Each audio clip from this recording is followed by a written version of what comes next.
छठ महापर्व हमनी के उत्तर भारतीय खातिर इस सबसे महापर्व है।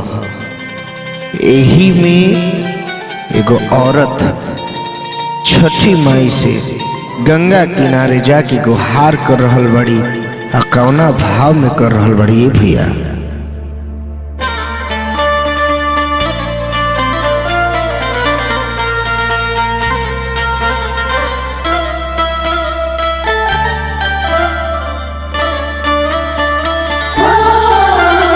हंसता खेलता हम कोसी भरबैती।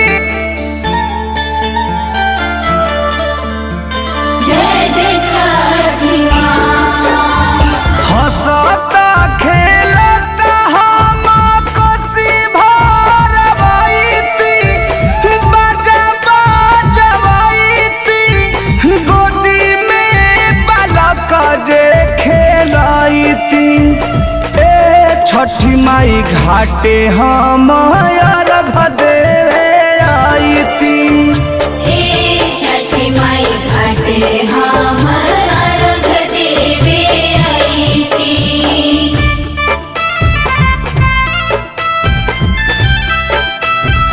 जय छठी माँ।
छठी माई घाटे हम अर्घ देवे आईती।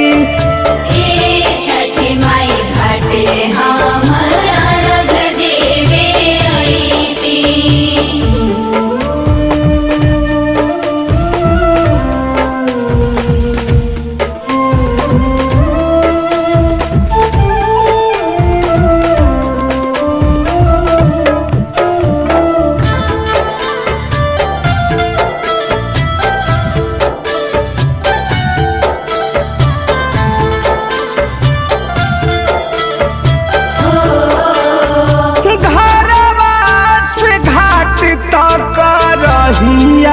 सजा दे पिया पर मध के माथे दौरा उठा दे।